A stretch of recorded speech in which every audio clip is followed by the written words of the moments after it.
Well, good evening, everyone. Thank you very much for joining us. It's not really an official committee meeting. It's a working group, if you will, but we do have the draft of the Education Finance Omnibus Bill prepared.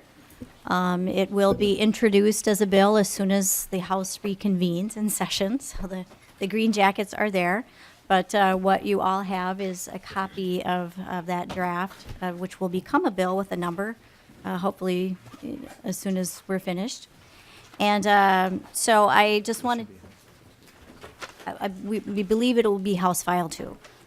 But I just wanted to open, first of all, by thanking the members here who obviously are all the conferees from House File 890, the conference committee report that we worked on in the session that just ended. Is it just yesterday? Just yesterday, feels like longer. And thank all of you for your input, for your hard work, for your excellent work on your committees throughout this session. And I wanted to say a special thank you to our staff, both partisan, nonpartisan, especially my committee administrator, Harry Kennedy, researcher Amy Roberts, Doreen Keynes, who's our committee legislative assistant who had to go upstairs, our incredible nonpartisan staff, Christina Pera, Emily Adrians, and Tim Strom. And I'll let Senator Nelson introduce the Senate staff. But before I turn to you, I just wanted to say a special thank you to Senator Nelson, who I've been privileged to work with so closely on this bill, and through a very trying personal time for you, Senator Nelson. I know we have all had you in our thoughts and prayers, and I know how, I just can't imagine how difficult to have to do all of this with what's been happening with your family recently and your father's passing. So I just wanted you to know how much we admire your stamina and your perseverance, and so thank you. Well, thank you, Madam Chair. And maybe I can address that first and really thank all of you for your compassion and concern during this time. And let me just say, I think it was no accident that the topic du jour, the topic that we are so focused on in the final minutes of my father's life was education. And there's no doubt in my mind that timing was accidental in any way. And we were with the governor at the very moment that information came in. So I want to thank you for that concern and let you know my family appreciates that, and also the flexibility, because as many of you know, I was gone on Saturday to be with my father, and the week before took a couple days where I was able to be with him when he was alert, and so that was very special. So I thank you for that. And about the work in front of us now, as in most things in life, it's really the staff who really do such a great job of putting all the pieces together, and I would say in many times keeping all of us on schedule and on track. And their invaluable knowledge and dedication I so support. And that would be my committee administrator, or my committee CLA, who could not be here tonight, Blycey Bailey, but we thank her for her expertise and her passion in making sure that I was able to run those meetings correctly and organized. And then, of course, my CA, Greg Marcus, who everyone knows because of his longtime dedication with education, and I so appreciate that, Greg. You've just been phenomenal.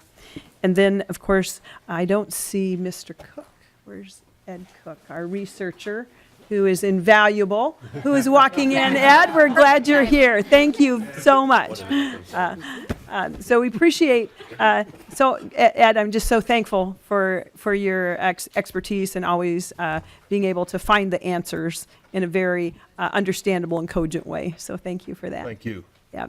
And then we have our nonpartisan staff. We have Jenna Larson and Bjorn Anderson, who have done a phenomenal job with all of the numbers. And there's probably no other committee jurisdiction, with greater numbers and complexity of those numbers really than education. So thank you for that. And Anne Marie Butler, the ability to get our thoughts into workable legal language. Thank you. Thank you so much. So, and we could not do these things without our staff. And as you all know, the hours are not predictable. So thank you for your dedication. All right, well, thank you, Senator Nelson, and again, thank you to all of the members and most especially our staff. And Mars, I did not forget you, I promise, thank you. He's a DFL researcher and obviously an important part of our team as well, so thank you. And I think I just want to say, I'm going to let the nonpartisan staff go through the major provisions of the bill, and I think what we'll do is we'll just highlight really the changes from the conference committee report, because much of the conference committee report, in fact, I would say virtually all of it was retained. And so what we did in this is added to that product for the bill that will be introduced shortly.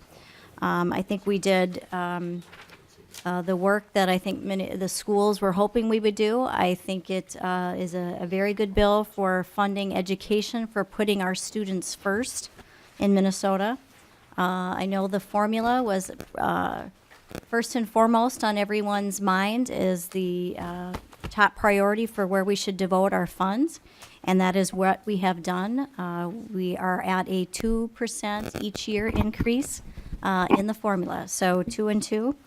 Which was the goal that we all shared and shared that with the governor. So very pleased we were able to do that. We've got some additional money for early childhood, additional scholarship money, as well as money for some school-based programs, and a new program, School Readiness Plus, which will be an option for schools to apply for in a grant pool. Which I think will be a great new option with flexibility for the schools, again, to be able to target their resources for those 4-year-olds who need it most to be kindergarten ready. And I want to publicly especially thank Commissioner Caselius for kind of bringing us this idea, this in a good format where we could latch onto that. And I think it really was sort of what bridged the gap for this bill to be put together and the agreement reached. So I want to thank her especially for that. So with that, I think I'll just go ahead and let staff walk through the bill. And I don't know who's starting. Mr. Arneson, if you want to start us off. Thank you, Madam Chair. And members, per the Chair's instruction, I'll highlight the provisions that are different from the conference report. So if you're looking at the bill text, the first such section would be on page 9 of the bill text, the section relating to the basic formula allowance. And as the Chair's indicated, the formula allowance in this draft increases by 2% for fiscal year 2018 and an additional 2% for fiscal year 2019. The next section that is substantively different would be on page 11, section 12. This is the section that calculates the split between operating capital, levy, and aid.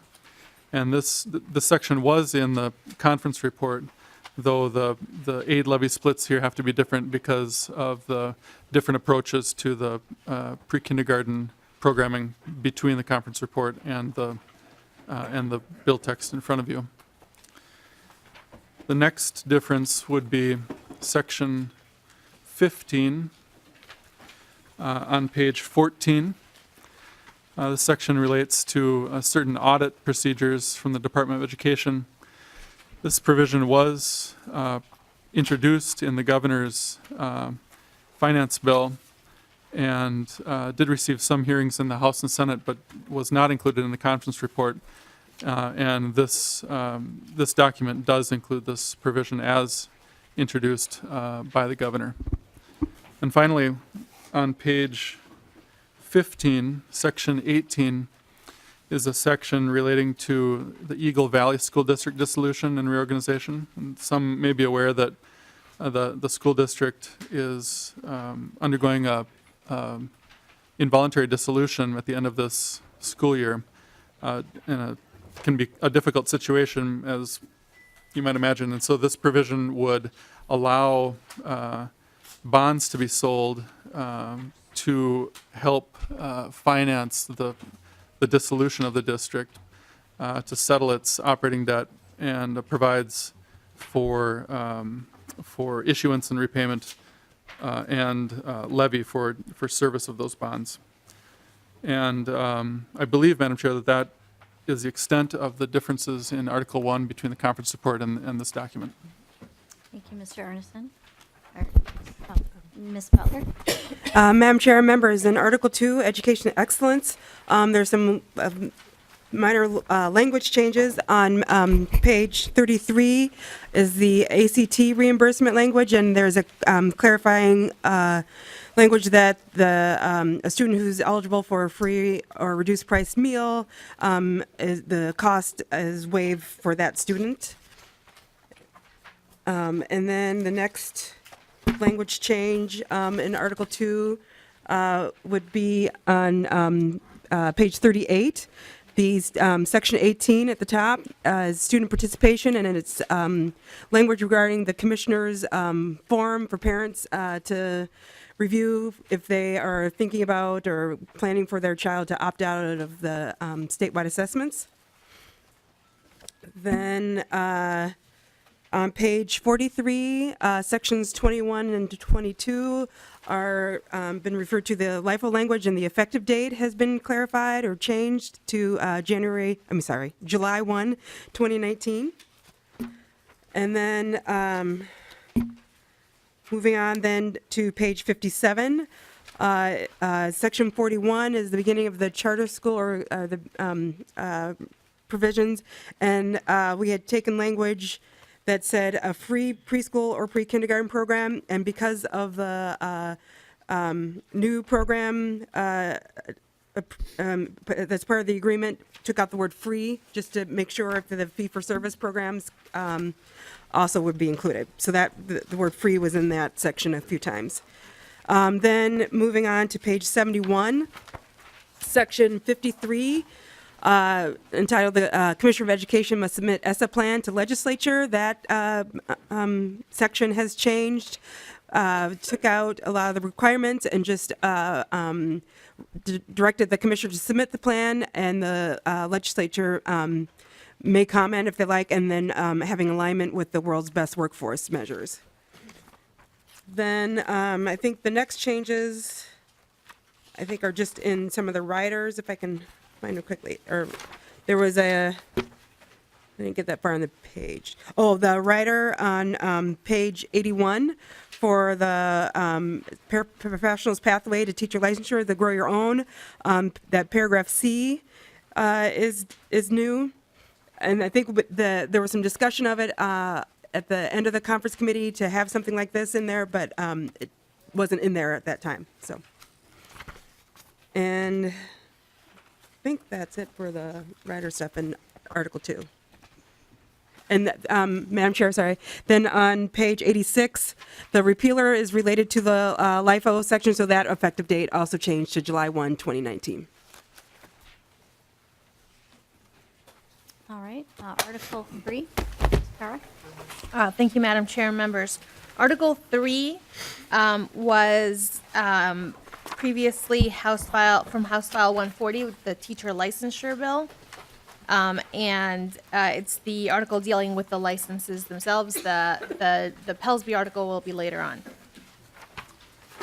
So I will just highlight the changes there, and primarily we're looking at the Tier 1 changes. That's Section 10 in the bill, in the article, I'm sorry. And for Tier 1 licenses, for renewal, there's a requirement for a content exam that the teacher take a content exam in that first year, and also have cultural competence training in that first year. There's also a clarification in these sections that the background checks are under the the section, the statutory section on other background checks, just that's all consistent. In Tier 2, there's also a requirement for cultural competency training in the first year and that the teacher participate in cultural competency professional development. In Tier 3, there were changes to the coursework section, to the how a teacher can fulfill that requirement. There was a clarification for the Tier 4 licenses, clarifying that a teacher must complete a teacher preparation program. Where previously it referred to coursework. Now it says teacher preparation program. Madam Chair, I believe those are all the changes from House File 140 in that article. Thank you. And I think I just wanted to recognize Representative Erickson and Senator Pratt for their excellent work on heading up the teacher licensure reform, both the governance structure and actual this tiered licensure structure. It's been an enormous undertaking. And would either of you like to say anything very briefly about that at this time? Representative Erickson? No? Senator Pratt? Well, I'd like to thank Representative Erickson, and I thank the staff, as well as the commissioners. She put in a lot of hours on this as well, but we had some good conversations. And I think we have a section here. We talked about this being a section of law that really hasn't changed much in 40 years. And so this is a substantial change that's supported well across the education, I don't know if you call it an industry, but I'm very proud of the work that Representative Erickson and did as we came together, and I'm proud to move this forward. Thank you, Senator Pratt. And yes, I know how very, very hard you all work and your staff work to do this. So thank you. I think it's a great product, and I think we have met any concerns of the governor, and it's in the bill that contains the financing for it as well, and it is fully funded. So glad we're getting this across the finish line too. So, all right, Article 4. Madam Chair, committee members, Article 4 is the special education article, and there's just one significant difference from the bill as it left conference committee. That's section 11 on page 130. This section is intended to help the Monticello School District. The district is facing cash flow issues due to a special education adjustment, in part because of some changing pupil counts and in part because of Monticello formerly serving as a fiscal host for a special education cooperative. When the new data was finally cleaned up a little earlier this year, it became apparent that Monticello had been overpaid by about $800,000. So this provision is designed to allow Monticello to pay that money back over a 2-year period. It shifts the money within the biennium, so there's no cost of this provision. And so, Madam Chair, this is really the only difference from the conference report from a few days ago. All right, thank you, Mr. Strom. Article 5. Mr. Arneson. Madam Chair, Article 5 is the Facilities and Technology article. If members and the audience go to Section 7, that would be the first new section of language. The conference report proposed to eliminate the Perpich Center for Arts Education. This bill draft does not propose that, but does propose some governance and leadership reforms. So the first section, Section 7, relating to governance, provides that the board consists of 16 people and includes the Commissioner of Education as an ex officio member. Section 8, following, requires that the director of the Perpich Center hold a Minnesota superintendent license, and that all people employed as teachers hold teaching licenses in their field or be otherwise approved by the Board of Teaching. The next section, section 9, there's new language near the bottom of page 136 requiring the board of the Purpose Center to publish minutes of its meetings on the center's website. The next section, section 10, requires the director of the Purpose Center to make an annual report to the legislature on the center's outreach activities, program activities and the impact of those activities, enrollment trends, and student academic achievement. And I believe, Madam Chair, that is the extent of the new language differences from the conference report. All right, thank you, Mr. Arneson. Article 6. Madam Chair. Ms. Butler, I'm sorry, I'm looking for signals here. Madam Chair, in fact, I don't believe there are any changes other than appropriations that had to be adjusted from the report. Things came out, but nothing added in. All right, thank you, Ms. Butler. Article 7, Ms. Para. Thank you, Madam Chair. Article 7 is libraries, and there were no substantive changes to Article 7. All right, and Article 8, I know there's changes here. Madam Chair, Mr. Strawn. members, Article 8 is the early education article, and perhaps easiest to talk about the big change. The compromise that the conferees reached with the governor included providing $50 million of additional funding for pre-kindergarten services, and part of the vehicle for doing that was the creation in Section 9 on page 151 of the School Readiness Plus program. The program is modeled as a bit of a collaborative between a voluntary pre-kindergarten program and a school readiness program. In Section 9, the criteria are laid out for this program. And essentially what will happen is the commissioner will reopen the application process for fiscal year 18 and allow school districts and charter schools to apply to participate in either the voluntary pre-kindergarten or the School Readiness Plus program. And once the application process is done, the expedited application process is done, the commissioner will use a list similar to the list that she's used for voluntary pre-kindergarten, with the addition on that list of the I'm losing my place here. Yes, of the mixed delivery system. Thank you, Madam Chair. On subdivision 3 there on page 152. And once the ratings are done, the cap was expanded, converted from a dollar cap to a per pupil cap, and that cap was essentially expanded by 3,000 students the first year and another 1,000 students for the second year for fiscal year 19. So the program will spend about $50 million over the 2 years, roughly doubling the program size the first year and adding about 1,000 more students the second year. That's the main change. There were a few smaller changes to the voluntary pre-kindergarten program, and one other change was for the Early Learning Scholarship Program, for the Pathway 2 part of that program. Instead of the slots being a frozen number, the amount is a dollar value that's frozen that goes to the Pathway 2 scholarships. And Madam Chair, I believe those are the main changes of the early education article.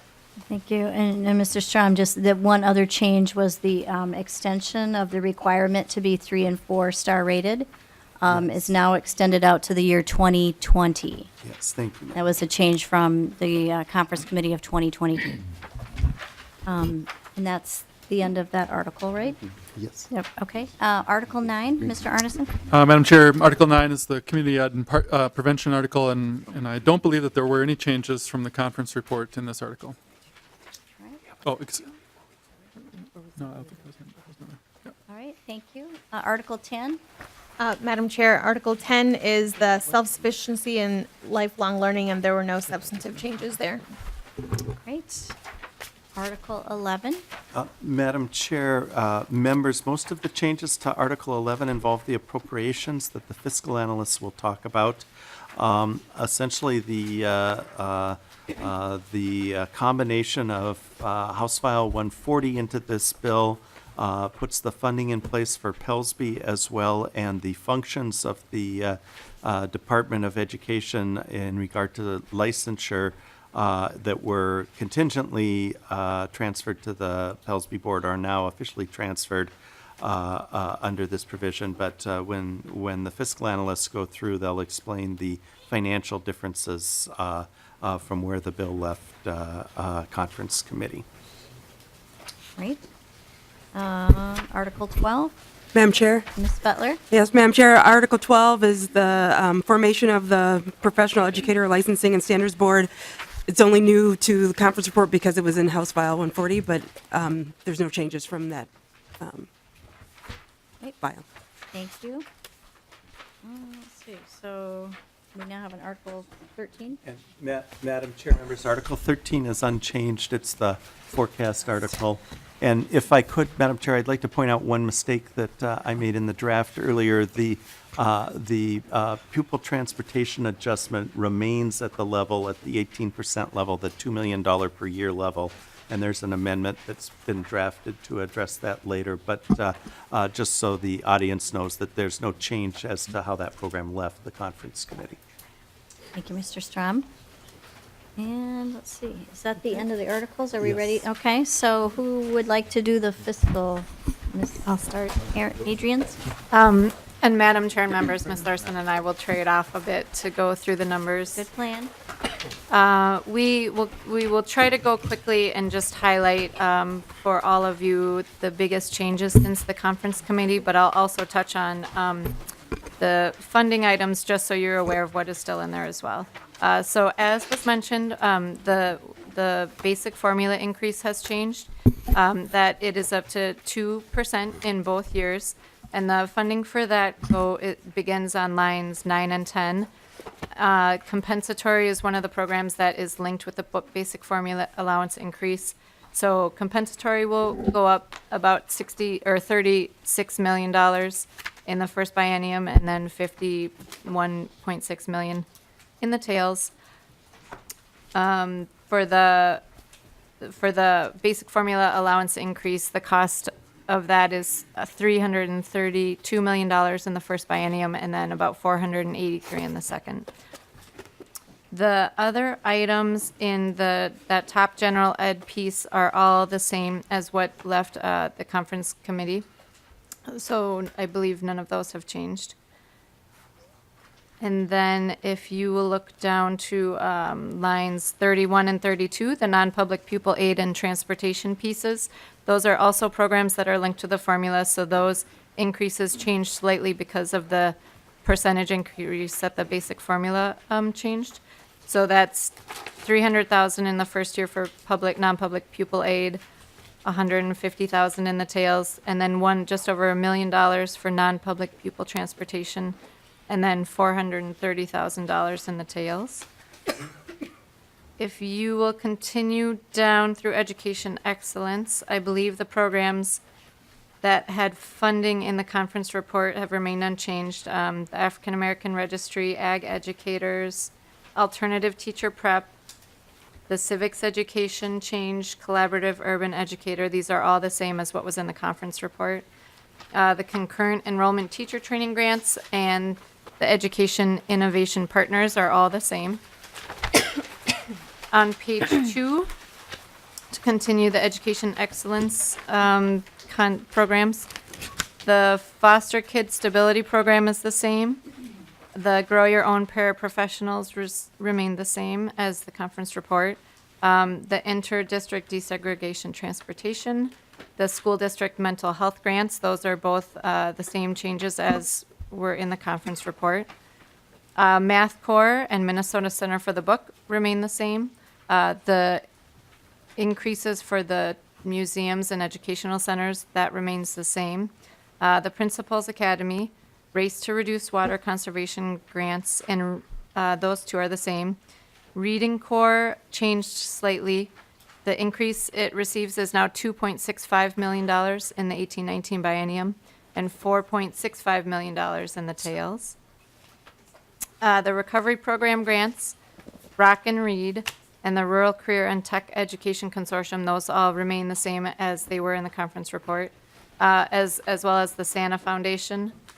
The SMSU Special Ed Teacher Education Program, that remains the same, as well as the statewide regional partnership. I believe this is the same. It's $750,000 increase in both bienniums. The APIB STEM grant program is the same.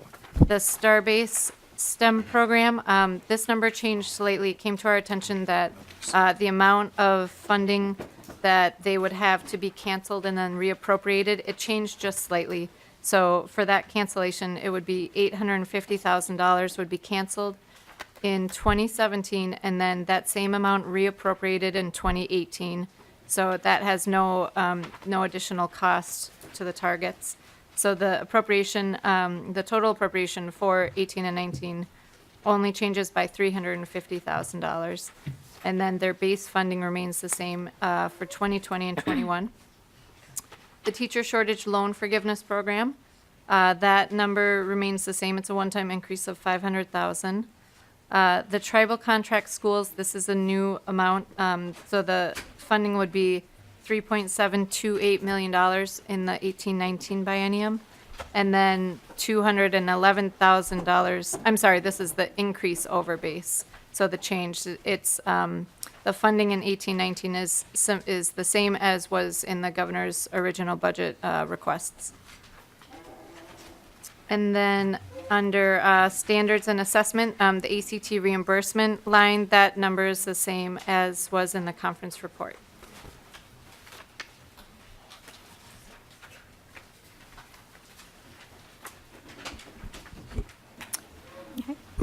Ms. Larson? Thank you, Madam Chair and members. On page 3, there are a couple of changes. Most of them relate to the restoration of the voluntary pre-K program from the conference report. The charter school building lease aid was affected by that. It is no longer. Under the special education, that is no longer affected. On line 123, you will see the Monticello district adjustment that Mr. Strom had mentioned.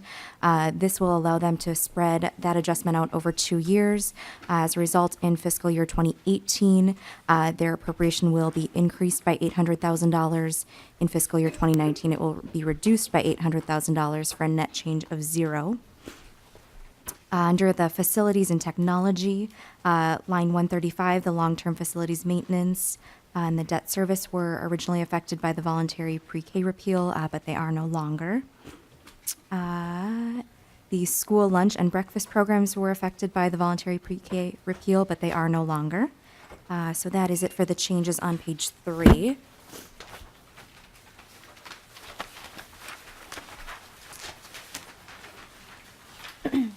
On page 4, the school readiness adjustment from the conference report was removed. That was the hold harmless provision for the voluntary pre-K. On line 176 is the School Readiness Plus program. So that will be $50 million for the 18-19 biennium. And there will be a small cleanup payment of $2,910,000 in fiscal year 2020.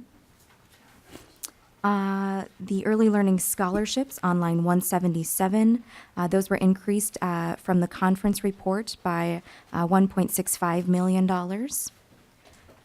On line 178, the ECFE, that is linked to the formula allowance increase of 2% and 2%. As a result, it will increase by approximately $2.9 million for the 18-19 biennium and approximately $4.3 million for the tails. The rest of the early childhood and family support programs are the same as the conference report. The community support services are the same as the conference report, including the Northside Achievement Zone, St. Paul Promise Neighborhood, and Education Pilot Transformation Zone appropriations. Self-sufficiency and lifelong learning, that has no change from the conference report. And so that wraps up page 4. And with that, I will turn it over to Ms. Adrians, who will discuss the agencies. Ms. Adrians? Thank you, Madam Chair and members. And Ms. Larson helped remind me that I did miss a pretty major change that we had made between this and the conference report. So if you'll turn your attention back to the first page, the voluntary pre-K repeal that no longer is in this bill. So where it had shown up as a significant savings on both lines, 15 and 16 through the aid and levy, those are now zeroed out. So I just wanted to return to that. And then for the state agency budgets, the changes on page 5, for the Department of Education, there is now a $6 million increase for the agency operating activities in 2018 and 19. And there is 4 million of this is for legal costs that the agency incurs. And then 2 million is an ongoing amount just for agency operating activities for the more general, in the more general sense. On line 224, this was a request that was in the governor's original budget for a mainframe update. And so that's 3.25 million in 2018 and 19. That's a change from the conference report. And then the other items, the Board of School Administrators and the licensing staff switched to the Board of Teaching. This is the same as it was in the conference report. And another change that I wanted to point out here, so previously we did not have funding for a lot of these writers, similar to how the was in the original governor's budget. So now it's been reinstated. So the regional centers, the School Safety Tech Center, the LEAPS implementation, I believe, had been didn't have a funding piece there, and then the financial data analysis as well. So those are all reinstated in this. And then for the Board of Teaching, we did not have the language before, but we did have the funding. So this funding is the same as we had in the conference report. For the Minnesota State Academies, the budget will be increased, and these items are similar to the governor's request. So increased funding for facility safety and accessibility improvements, an increased operating adjustment, and then specific operating adjustments for the Academy for the Blind and the Deaf. So the increase overall for the agency is $2.78 million in the first biennium, and then $800,000 would be ongoing. And then Perpich Center, as was discussed, so the school is now returned back to their base funding. And there are just a few items that are different. Previously, the Turnaround Arts program had been listed under the Department of Education, and now that it will be back under the purview of the Perpich Center. And then there's an item on line 268. This is before, when Perpich was going to be closed, there was money set aside for severance payments that would be needed for the closure of the school. And now there are severance payments just for crosswinds. And that's $1.2 million for the first biennium. And I think that is it, Madam Chair. So, Ms. Larson? Thank you, Madam Chair and members. And with that, we can turn to the Education Finance Levies spreadsheet. That one is timestamped 7:48 p.m. There are just a couple of changes on here. So the first one would be on line 11, the operating capital, which I believe Mr. Arneson mentioned, has been adjusted from the conference report. This was originally an adjustment for the voluntary pre-kindergarten repeal. Now it is an adjustment to balance out the School Readiness Plus program. So on line 11, in column E, you will see a reduction of approximately $2.1 million to operating capital in pay 2017. On column H, pay 2018, there is a reduction of approximately $3.8 million. And there are no adjustments for pay 2019 or pay 2020 at this time. The referendum adjustment on line 18 is the same as the conference report. That is for the Kelleher School District, which will allow them to spread an adjustment over several years rather than making one lump sum payment. And then finally, on line 56 is the School Readiness Plus levy adjustment. This will allow districts to levy an additional amount to help with the School Readiness Plus program. So in column D, you will see that number is approximately $2.1 million. And for pay 2018 in column G, that would be an increase of approximately $3.8 million. And with that, Madam Chair, that wraps up the levies. All right, thank you very much, Ms. Larson. So, that's it. All right, so, any quick questions or comments from the members?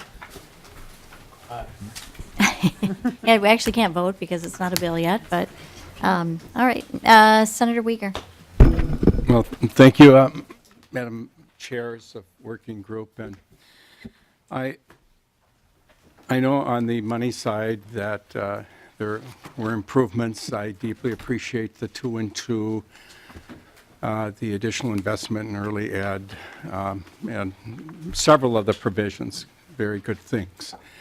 But I'm troubled with the LIFO provision where we've had no testimony. This was not an initiative, as you know, from the Senate. I don't believe, Senator Pratt, you had hearings on this at all this year. There was not a sense of urgency.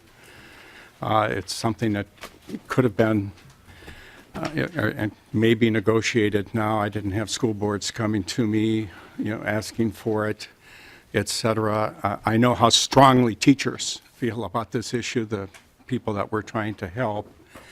And in our quest for transparency and what's been done, yes, I'm a member of the conference committee and a member of the work group, but I haven't really been a part of what you've put together, and I understand how that process works, especially if you're in the minority.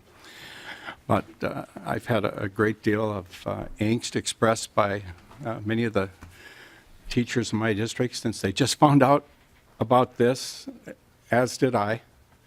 You hear rumors, you're asking people, what's happening, but it just puts a real sour taste in almost a poison pill, in what's being done by several other good initiatives by what they feel is really going to, undermine morale, et cetera, where it can be negotiated, but, fear of, losing job because of any number of reasons. I know it has to be negotiated. We're not here to go through a debate. We're not going to have testimony, and I understand this is an agreement. But it does frustrate me because we, in the Senate, we have not discussed this. There hasn't been a need to, a sense of urgency. There's been no testimony here to do that. So on LIFO, that's a problem. And licensure, I worked with you in the summer and others. Improvements had been made, but it still didn't get to where I think it needed to be on, particularly for Tier 1. And the teachers who are most concerned about it, and I recognize the majority of the House conferees are teachers, and you're for it. But I don't believe it's in the best interest of students, of the public, for the way the language is for that right now. Again, I have some concerns about Pathway 2 for the freeze.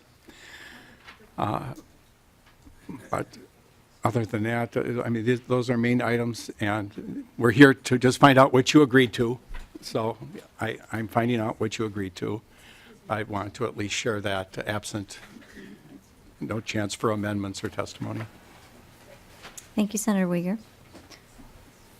Representative Murphy. Madam Chair, members of the committee, Madam Chairs, members of the committee, haven't read the book, read it.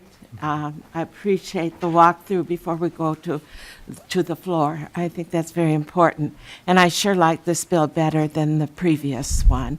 And I'm so pleased that the Purpose School is in the Readiness Plus. I'm anxious to see how we will launch that and carry it out. The academies were improved, and the licensure that's in here is improved also. So I think that a lot of people have talked in the hallways and byways, and who knows where else, I don't know, but,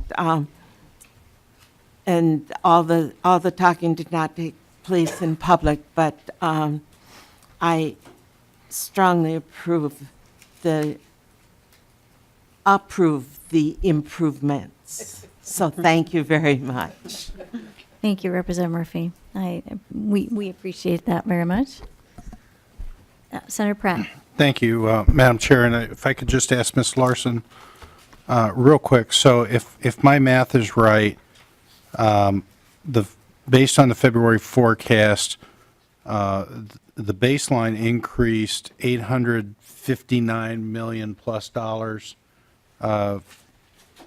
fiscal year 16-17 to 18-19, at about a 5% increase. I'm looking at the back page of the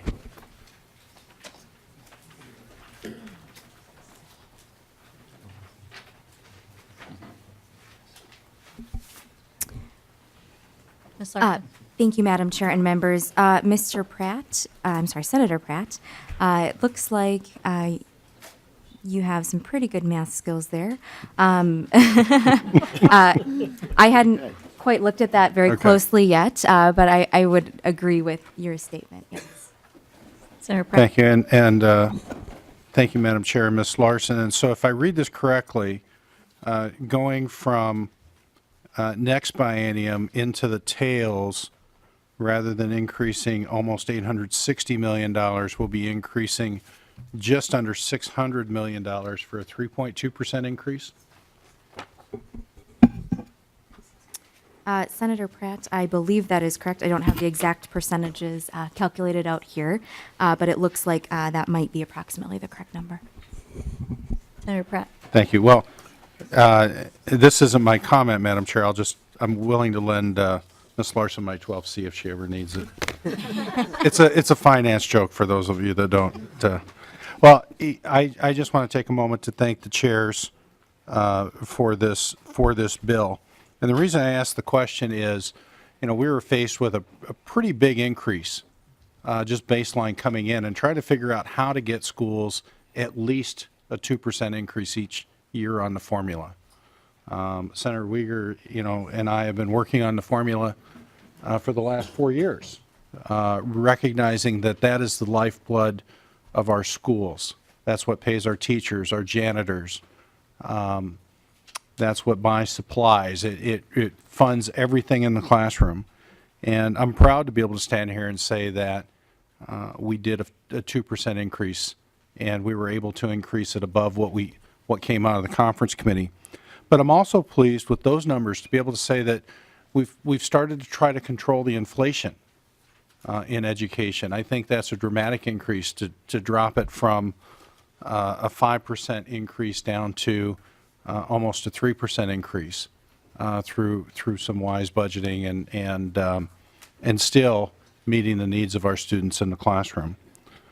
I want to thank Representative Erickson and the House for their very reasonable reforms in the Purpose Center as we brought that back to make sure that we had transparency to the public, to make sure that we had qualified staff in the key positions in the classroom, but also leading the center and having some accountability not only back to the legislature but to the governor by having somebody from the Department of Education sitting at the board table.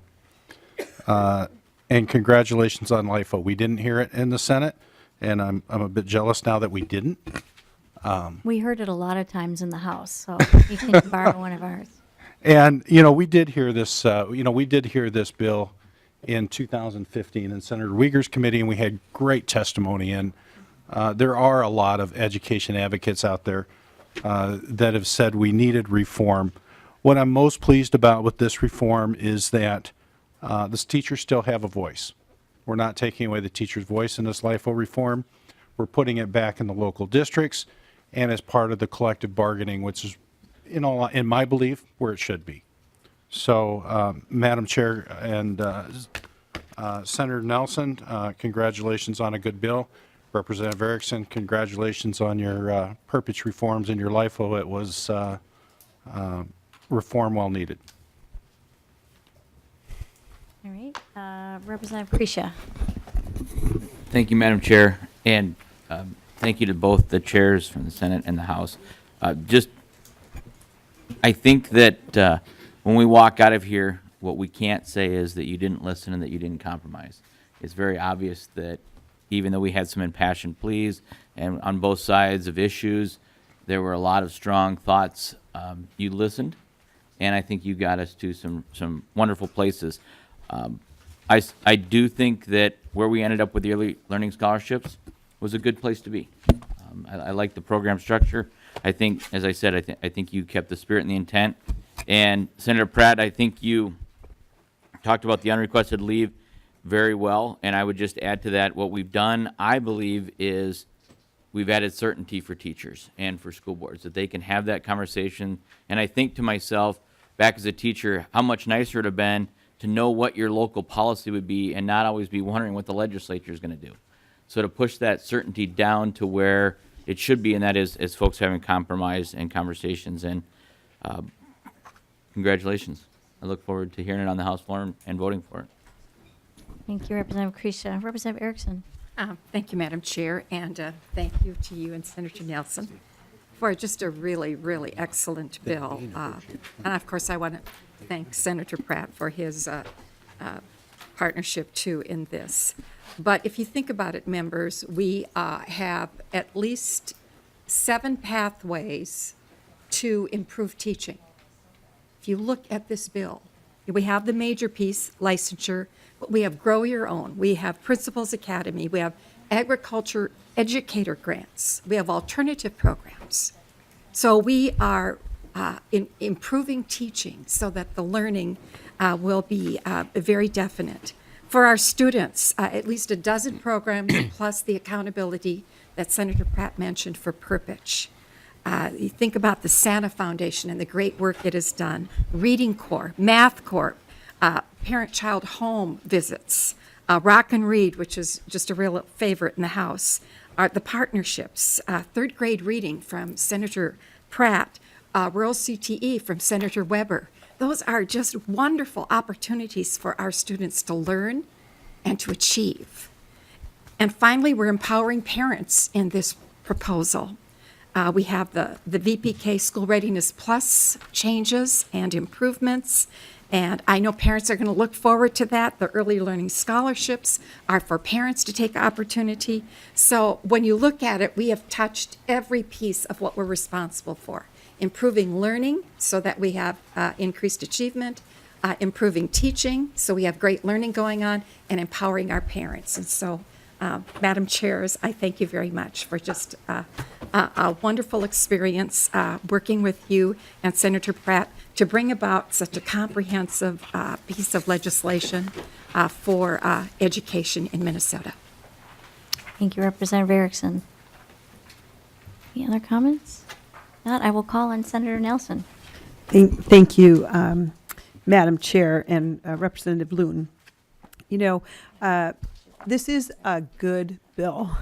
It started out, it was very interesting. I don't think it was planned this way, but if you look at how our 3 bills came together, if you look at the Senate bill and the House bill and the governor's bill, they were actually perfect pieces to all fit together into a comprehensive bill that adequately and fairly funds our schools, but does empower parents, empowers teachers, empowers local school boards, and does those specific things that, as you remember in the Senate Education Committee, we had these 5 key principles that we were really focused on. One, obviously, funding students, focus on students and funding what works. That was our overarching theme, and you can see that this bill does that.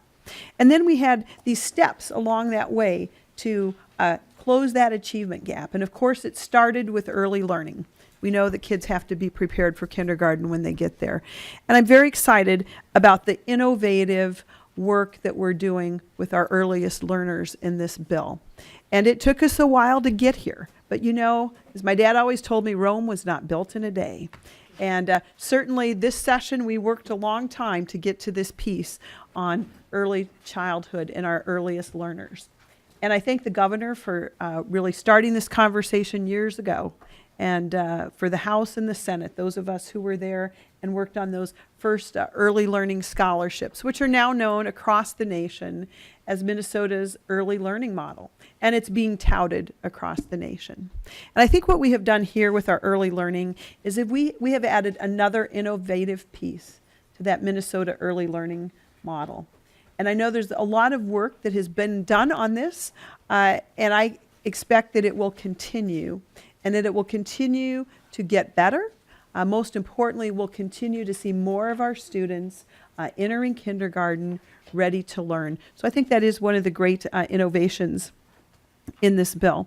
And then, of course, there was the piece that we all struggled to get to. We wanted to be at 2 and 2 on the formula. And even people who are not involved in education, the voice was so loud. I have representatives and senators and people on the street telling me, well, I don't know what 2 and 2 is, but I'm glad it's going to be in the bill. And so I would say that the message has been heard loudly and clearly. And the fact is, we know that that is the bread and butter of education funding, and it is the most fair, and it is the most flexible. And so I'm very glad that we were able to come to that position in the end, in that 2 and 2. And many of the colleagues here have mentioned many of the other great programs in this bill, and I'm just very glad to have been a part of this. I do know that it is going to enhance education opportunities for all kids, and I believe that the things that we have really focused on here are going to help us close our embarrassing nation-leading achievement gap. And maybe just the one area that hasn't been touched on by others in this room already is that we did some wonderful things to encourage more dual enrollment. We know that is one of the key ways that kids can get the higher learning credentials they need in a more affordable way. And Minnesota, again, is at the top of this list, which is not a good list. We're in about the top 5 for the highest student debt when our kids graduate. And you probably know people in your life who are struggling with that debt, and it impacts really much of the rest of their life as far as buying a home or starting their families. And so it's really time we start tackling that. And some of the things that we did for dual enrollment here are going to help with that. And I sat right in this room a couple years ago, and I think many of you were too, in October, when we had the commissioner of the Higher Learning Commission sitting right at that testifying table. And we were grilling her because of the needless and costly regulations that she and that commission were putting on our concurrent enrollment teachers, driving up the cost of concurrent enrollment, and worse than that, making it so less of our teachers were able to teach concurrent enrollment. In fact, in my school district, there were 9 concurrent enrollment classes canceled because of that. Think about that. Almost 300 kids who would not be able to get concurrent enrollment. So what we did in this bill was some things that are actually, we were not successful when we were grilling the commissioner for the Higher Learning Commission. I'm afraid those unnecessary mandates are in place. But we did not give up, and in this bill, we have encouraged and included language and funding so that our teachers can get those unnecessary courses in a more cost-effective way through online learning. And also, if you've been a teacher, I was teaching when I got my master's degree, and let me tell you, being able to take those courses online is far superior than driving to a college campus at the end of your teaching day. And so we have made it easier to, for all of our teachers throughout this state with the statewide partnership to get those concurrent enrollment enhancements. So there are a lot of great things in this bill. I do thank you all for your dedication as we work through the process. It wasn't always easy, and the wonderful thing about bills in the legislature is usually the more input there is, the more we listen, the better those bills get. It also helped us that we got more money along the way to focus on education. So I want to thank Representative Loon for the good work that she and her team have done. And we look forward to getting this bill to the floor in the House and having you then let us take it up in the Senate. And again, I do thank all the advocates who have been so patient and also so informative in telling us exactly what the needs are. So again, thank you, and let's go on to the floor. All right, thank you. Well, you all have done an excellent job of describing the bill and what you like about it or concerns. So again, I'm going to save my remarks for the floor other than to say I'm proud of the bill that we put together. I think it's one worthy of broad bipartisan support. It does what we need to do to fund our schools well, to help continue tackling the achievement gap, to moving important decisions about teacher work conditions and that to the local districts where those decisions belong and at the bargaining table, and many of the other things we highlighted. So with that, again, a huge thank you to our staff in particular for long hours, sleepless nights, getting this all buttoned up. You will never know how deeply indebted we all are to all of you for your hard work and always doing it with a smile or at least not a grimace at us usually. So we appreciate that. So with that, I think we're done with the working group. We're adjourned, and we'll see you all soon on the floor.